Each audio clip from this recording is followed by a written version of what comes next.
Horror Minute is rated R. The Rocky Horror Picture Show is also rated R.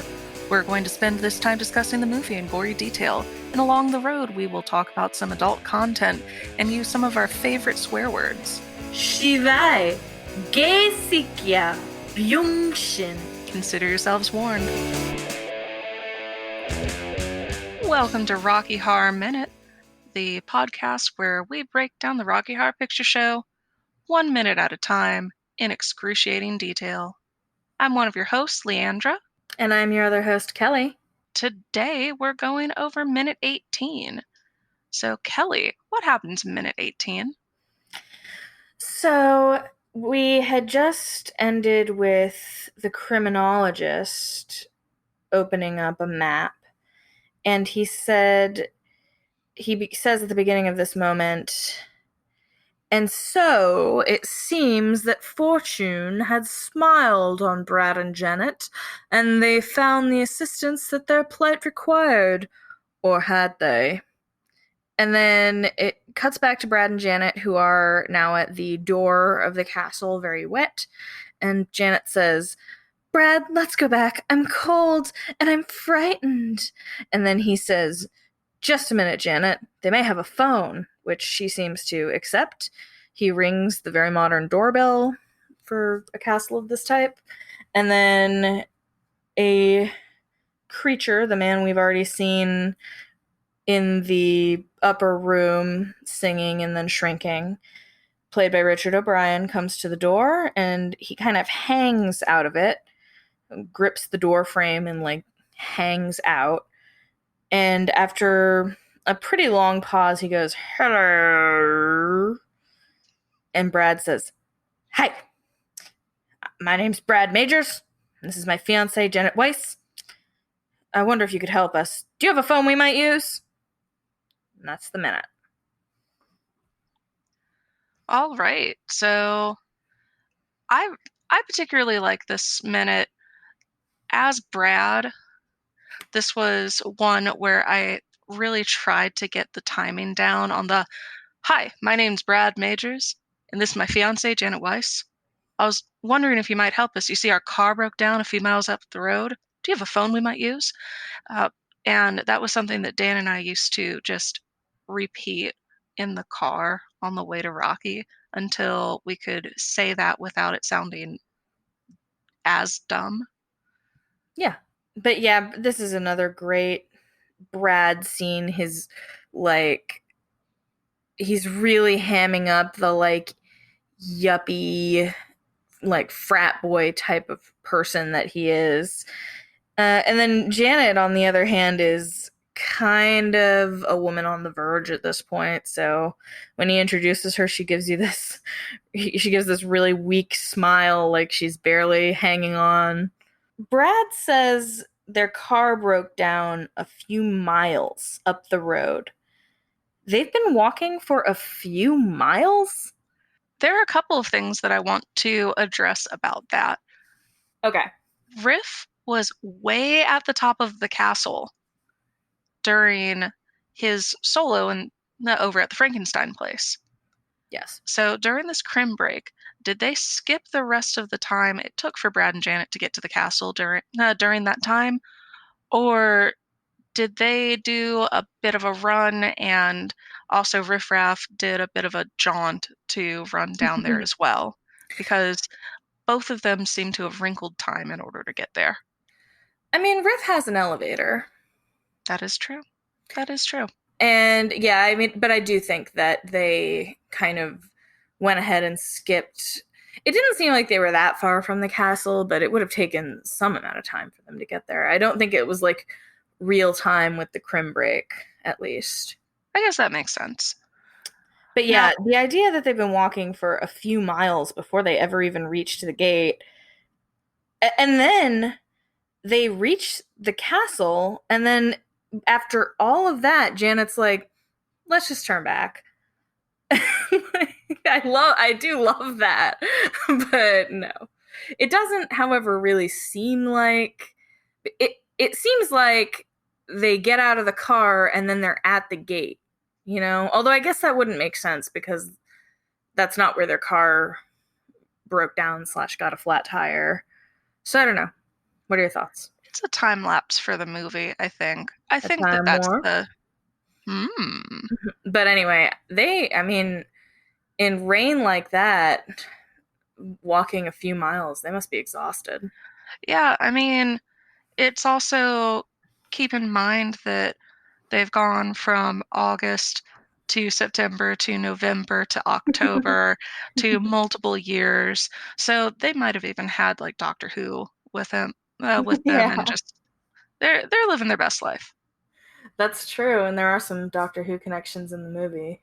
There sure are, including Patricia Quinn, who was in one of the original series episodes. Yes.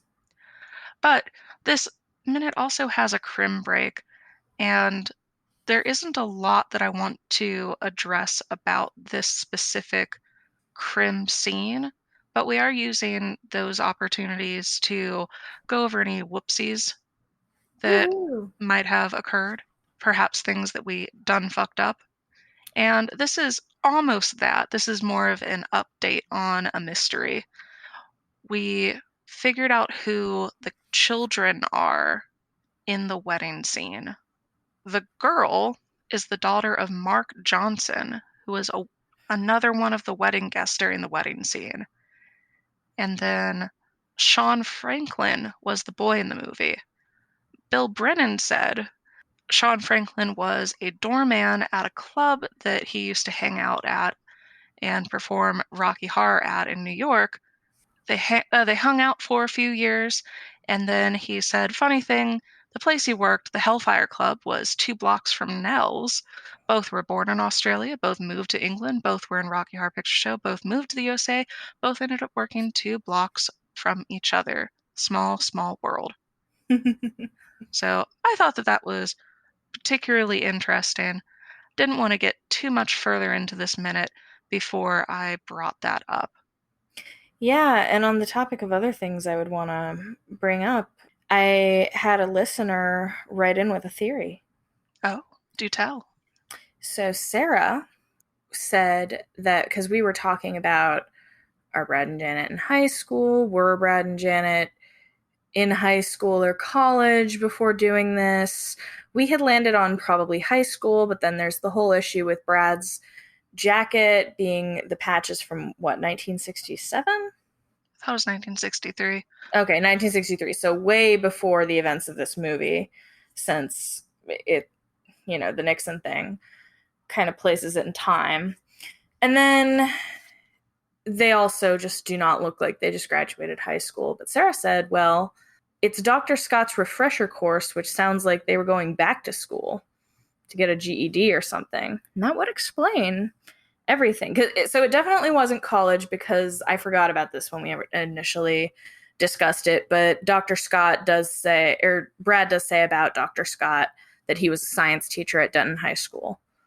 So it's definitely not college, perhaps. I mean, well, it's one theory. It would I mean, explain the patch that is true. and how they're clearly not fresh out of high school. And the criminologist does say that he's an ex-tutor and now friend to both of them, That's true. not even specifically ex-teacher. Yes. So anyway, that is a very interesting theory, and I'm kind of on board. Yeah, Do I think it's what was intended? Maybe not, but it makes a lot more sense. yeah, let's just run with it. I Yeah. like it. Sarah approved. It's in my head canon. It's right up here. And it's in great company up there. Yeah, there's a lot of shit keeping it company. So going back to Brad and Janet outside of the castle, those statues are literally like actually real statues at Oakley Court that you see, and it's not just bondage Sam the Eagle. I also just thoroughly enjoy the cinematography on this scene. So good job, Peter Suschitzky.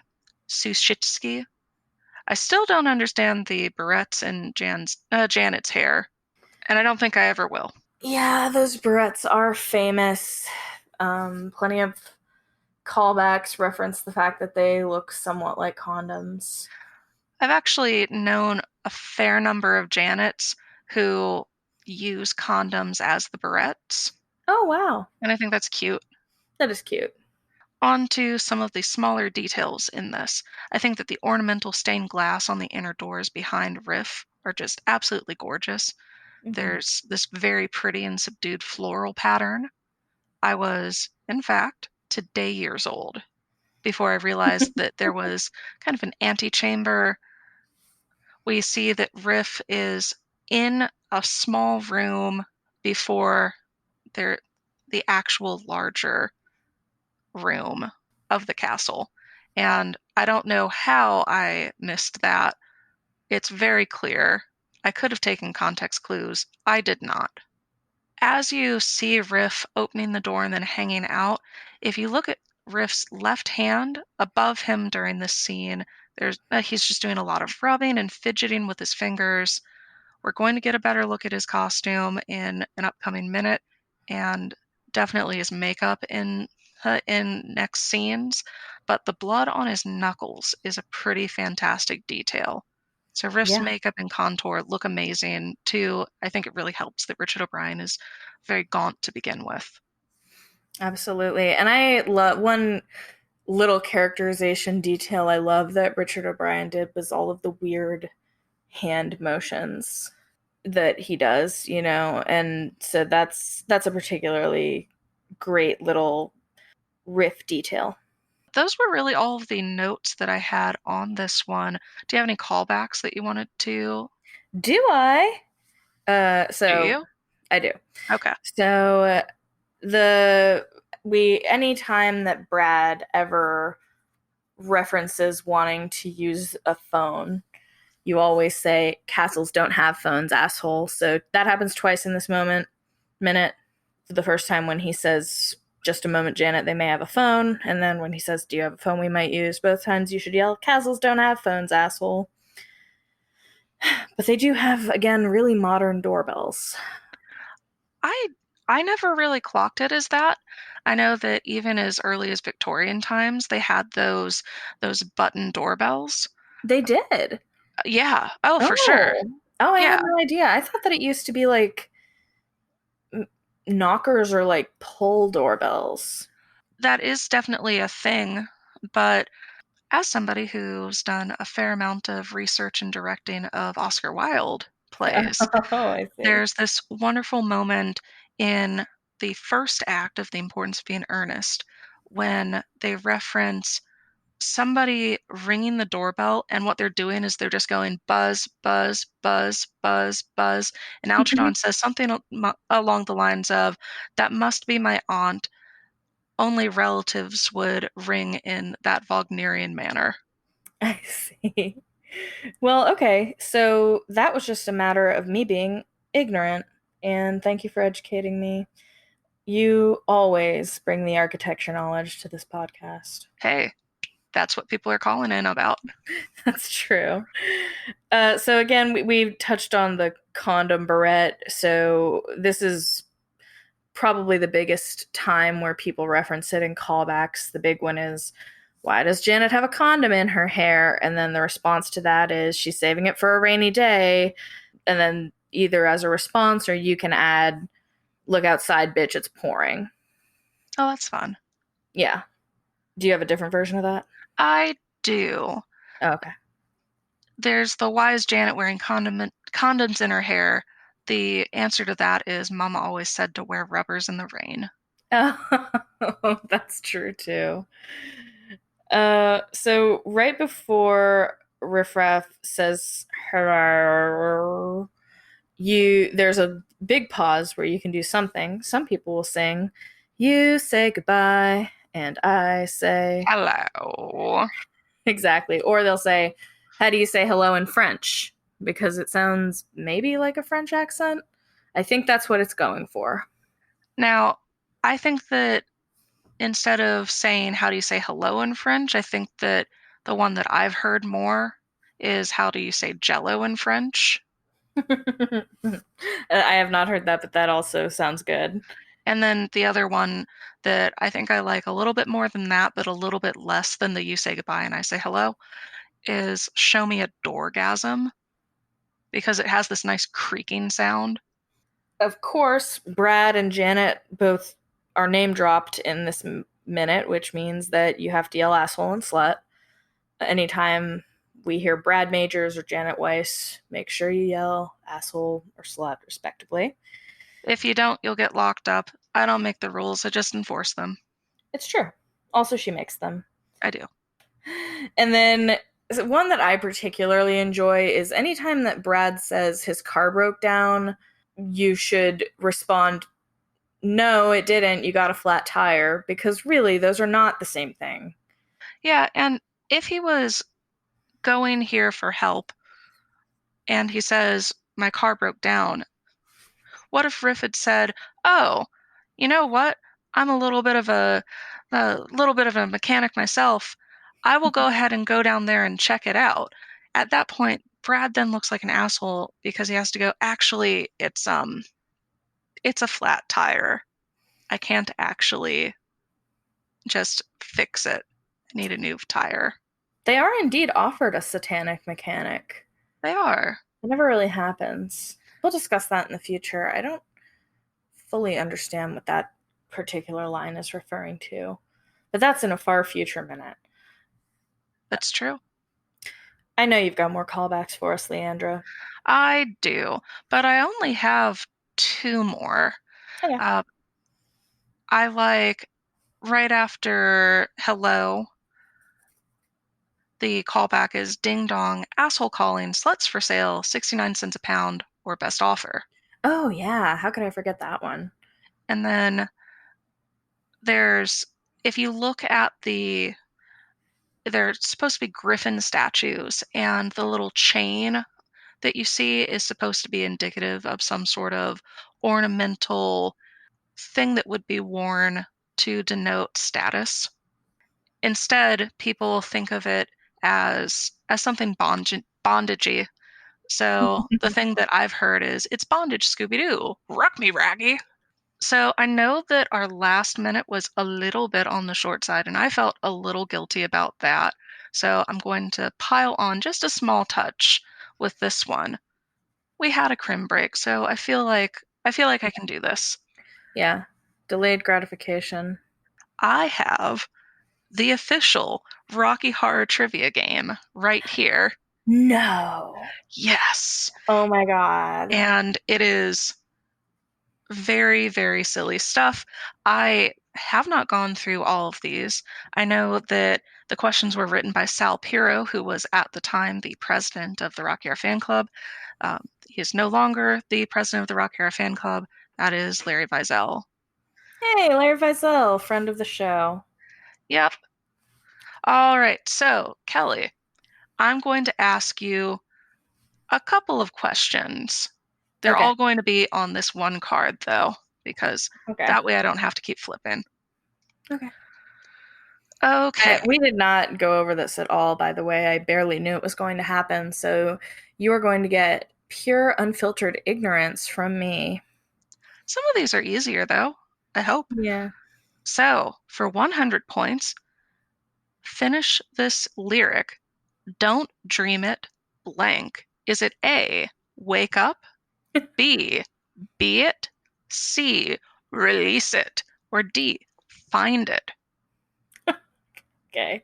Well, I do think it is probably B, but the others really have put some vivid imagery into my brain. I mean, relatable. You are correct, though. It is B for be it.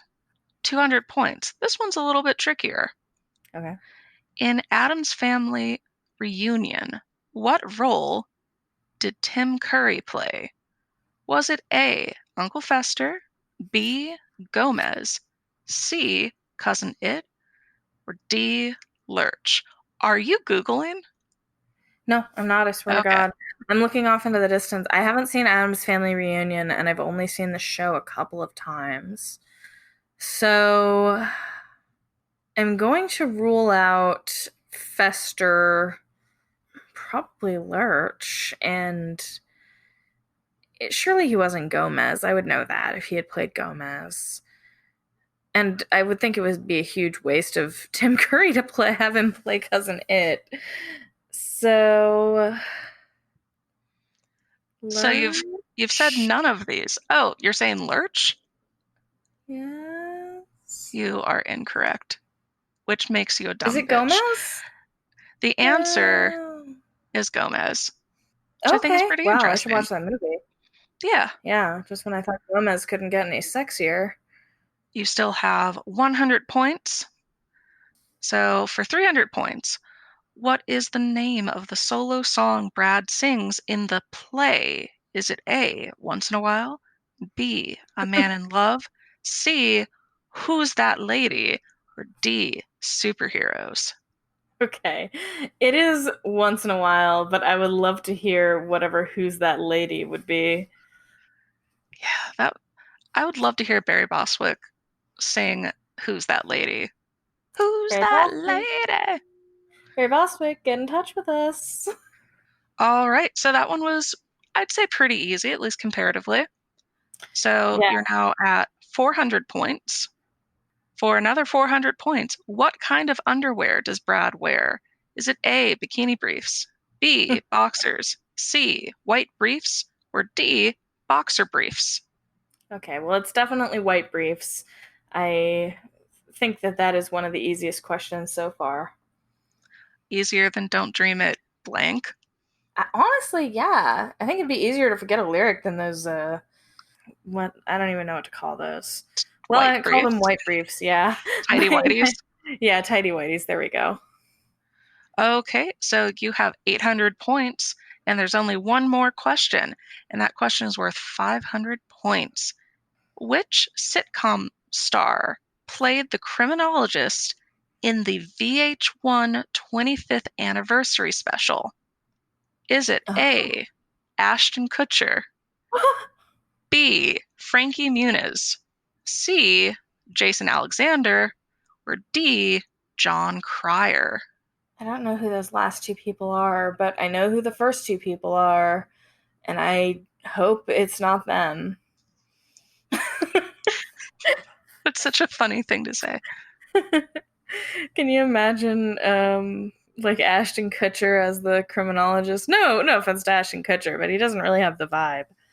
I'm going to go with it's a 50-50 for me, and I don't have any like millionaire lifelines, so I guess I'm going to go with John Cryer. It's basically a guess. You would be mistaken. When you said, Okay. can you just imagine Ashton Kutcher as the criminologist? Oh Have my, I got news for you? You don't have to imagine my it. god! You could just look it up. I will say, Have you just seen it? yeah, yeah. There were a lot of fun things about that one. That was also the one where Anthony Stewart Head was Frankenfurter. You also had, I'm blanking on her name. She played Tara in Buffy the Vampire Slayer, and she did Janet's. It's it's Amber Benson. Dan's in the back screaming names, and this was one that I actually picked up. But yeah, she Okay. was Janet. She did Toucha. It was very fun. It was a very cool little thing that they did. And just a little bit of trivia: Jason Alexander, who of course was George Costanza on Seinfeld, he was the criminologist for the most recent dramatic reading for the Wisconsin Democratic Party. Yeah. So this became a thing that happened, but at the time it was not a thing. Yeah, what a weird prophetic trivia game. Sal Piro, what do you know? That was fun. Did I win? You won the satisfaction of winning. Oh, so I won. All right. Sure. I'm surprised that I thought those questions were either going to be like stupid easy and not fun or things that I would never know, at least pre podcasting about them. Yeah. So it was actually somewhere in the middle. And I learned something today. Thank you, Leandra. I hope our listeners did too. I'm probably going to get letters like, how could you not have seen Ashton Kutcher doing The Criminologist? I promise I'll look it up. If it's on YouTube, I'll put it on the Rocky Horror Minute social media. Okay, but if you don't have anything else to go over and I don't have anything else to go over, Then I who's think. driving the car? Who's driving the car, Bart? Who's driving the car? I think that we need to end this before we get too silly, the same way that we end all of our episodes with now. You don't have to go home, but you can't stay here, so get the fuck out.